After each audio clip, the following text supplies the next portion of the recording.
Bayangkan bagaimana buruknya profil para dukun, penyihir, penyamun dan seterusnya ini teman-teman sekalian.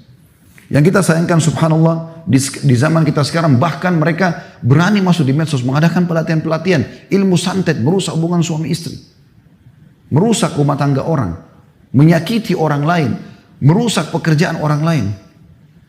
Ini semua teman-teman sekalian hal yang haram. Para penyihir disebutkan dalam kitab Zadul Masir jilid 1 halaman 122. Karena banyak hal, diantaranya mereka mengaku-ngaku mendengarkan hal yang gaib atau mengetahui hal yang gaib. Ini dusta besar. Karena Allah SWT mengatakan dalam surah An-Naml ayat 65, A'udzubillahi minasyaitonirrajim, Qul la ya'lamu man fis samawati wal ardil ghaiba illallah wa ma yash'uruna ayyana yub'atsun. Katakanlah tidak ada seorang pun di langit dan di bumi yang mengetahui perkara yang gaib kecuali Allah, dan mereka tidak mengetahui bila mana mereka akan dibangkitkan. Nabi Muhammad SAW, apakah anda imani dia sebagai? Kalau tidak, percuma anda hadir di sini. Beliau adalah manusia mulia, pemimpin anak Adam SAW. Beliau sendiri menyatakan tidak tahu yang gaib. Kalau datang beberapa orang sahabat bertanya agama, beliau tidak tahu, beliau diam. Tunggu wahyu datang, baru beliau sampaikan. Ketahuilah kata Nabi SAW, saya hanya manusia biasa seperti kalian. Saya tidak tahu yang gaib.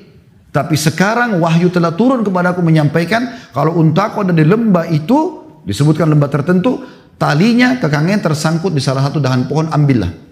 Maka sahabat yang beriman pergi ke lembah tersebut mendapatkan unta tersebut. Kemudian pemilik kemah yang tadi ada orang munafik ini keluar dari kemah Nabi SAW ke kemahnya.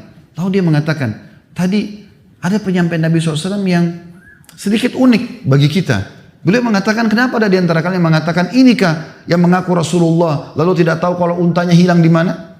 Lalu Nabi SAW mengatakan, ketahuilah aku manusia biasa, aku tidak tahu yang gaib, tapi sekarang telah turun wahyu menyampaikan untaku dari lembah fulan, tali kakangannya terikat di satu dahan, maka ambillah.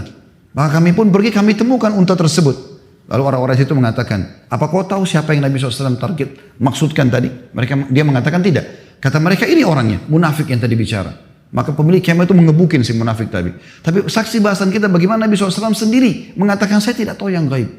Sering kali terjadi dalam riwayat beliau menyampaikan kalau tidak tahu gaib. Bahkan dalam Al-Quran Allah mengatakan, walau kuntu alamul ghaib lastakthartu minal khairi wa ma massani as-su. Allah menyuruh Nabi Muhammad SAW mengatakan, kalau seandainya aku tahu hal yang gaib, maka aku tidak akan pernah ditimpa sesuatu yang buruk. Pasti aku akan dapat banyak kebaikan-kebaikan. Itu Nabi Muhammad SAW. Bagaimana dengan orang-orang seperti ini teman-teman sekalian? Ini betul-betul harus diperangi, bukan dibiarkan. Bahkan kalau hukum Islam berlaku teman-teman sekalian luar biasa. Kata Nabi SAW, haddus sahir darbatun bis saif. Hukumannya penyihir, penggal lehernya. Di Saudi sampai hari ini, kalau kepergok seorang dukun lagi praktek, nggak pakai negosiasi lagi udah.